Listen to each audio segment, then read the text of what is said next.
Kecamatan Kartoharjo, Kabupaten Magetan. Teng mriki kula badhe ndongeng cerita rakyat ingkang judulipun Janji Joko menyang Telaga Sarangan karo Siti gagal gara-gara pandemi Covid-19. Monggo dimirengaken lan dipresani video niki nggih. Kenal nih, jenengku Siti. Sebelahku iku masku jenenge Joko. Hai Mas Joko, jarine sampean arep ngejak aku dolan menyang Telaga Sarangan. Oh iya to, Dek, aku kok lali to. Kapan ya aku ngejak awakmu menyang Telaga Sarangan? Wis suwi to. Kae lho Mas, sadurunge ana corona. Pak sampeyan janji arep ngejak aku dolan ning Telaga Sarangan. Mergo aku kan urung ngerti. Oh iya, Dek, aku lagi kelingan. Sak joke enek corona, Telaga Sarangan ditutup, Dek. Gak entuk padha dolan rono, mergo dijogo ben ora ana kerumunan utawa penularan Covid-19 marang wong-wong sing dolan rono. Oh alah ngono to, Mas. Telaga Sarangan kuwi manggone ning ngendi, Mas? Telaga Sarangan kuwi manggone ning Kota Magetan ing lereng Gunung Lawu kono lho, Dik. Apik nggone tenan aku. Oh, sing ketok saka omahe dhewe kae to, Mas gununge. Iya, Dik. Apik to? Iya, Mas, apik. Lah iku ceritane piye to, Mas? Kok enek telaga ning dhuwur gunung kono? Ngene lho, Dik, ceritane. Jaman dhisik kuwi ning Gunung Lawu kono enek pasangan lanang lan wadon yaiku Kiai Pasir lan Nyai Pasir. Sing urip wong loro ning tengah hutan kono, ora duwe tangga lan ora duwe anak. Wong loro urip dhewe. Pas kuwi Kiai Pasir lagi golek kayu bakar ning hutan cedhak karo sawah sing ditanduri sayur-sayuran. Gak sengaja dheweke ngerti ndok kuwe dieram neng anding sawahe. Lah terus karo Kiai Pasir dijupuk, kok enek ndok gedhi ning kene, kuwi ndok apa? Kiai takok neng awake dhewe. Terus endoke kuwi dijupuk, digawa mule, didudone karo bojone Nyai Pasir.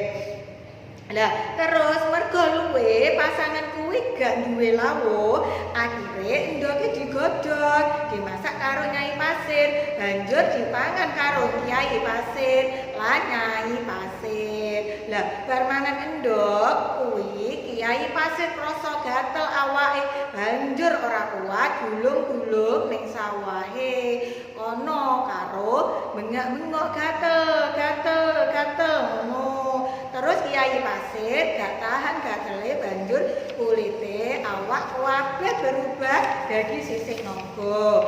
Lah Nyai Pasir krungu suara Kiai Pasir ning sawah bengak-bengok, terus nyusul menyang sawah. Teko sawah Nyai kaget, kok Kiai Pasir berubah dadi naga sing gedhi. Banjur Nyai krasa awake iya gatel kabeh, sak kujur awake. Banjur Nyai Pasir gulung-gulung neng andine naga mau.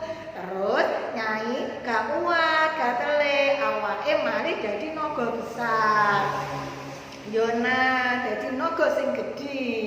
Banjur wong loro kuwi gulung-gulung terus sampai bentuk cekungan utawa ledokan sing jero lan bunder amba. Banjur metu banyune sing akeh ngebeki telaga kuwi, ledokan kuwi. Banjur naga loro jlemaan karo Kiai Pasir lan Nyai Pasir mau ndelep meneng jero banyu kuwi. Sampai saiki ora jedul-jedul. Nah, banjur karo warga dijenengake Telaga Sarangan sing saiki kondang menyang endi-endi pek manca negara barat. Oke wong Londo lan luar negeri padha dolan rono. Wah, ceritane apik men, Mas. Aku pengen ono ndelok Telaga Sarangan, Mas. Penasaran aku. Kapan Mas dijarono? Iya, Dik, iki koyoke Telaga Sarangan wis mulai dibuka maneh. Wis entuk dolan rono merga sing kena corona wis gak akeh sak kaya sadurunge. Wis suda kali saiki muga-muga virus corona ndamingkat saka donya iki, Dik. Siap, Mas. Nek seminggu aku dijarono ya, Mas, karo simbok lan bapak. Kan wonge ya urung tau rono. Iya, Dik, seminggu tajak rono, tapi ojo lali ya, Dik. Lali apa, Mas?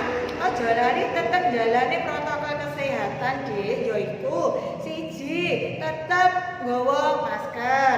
Loro, tetep jaga jarak. Lalu, tetep segep cuci tangan. Iso kuwi lho, Dik. Nggawa banyu sing ngalir, nggawa hand sanitizer iku lho, Dik, sing disemproti ning telapak tangan kae lho, Dik.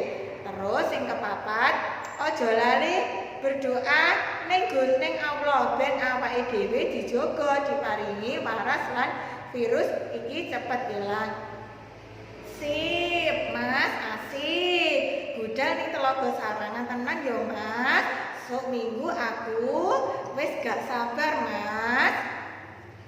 Mekaten dongeng saking kula, mugi-mugi wonten manfaatipun dhateng panjenengan sedaya.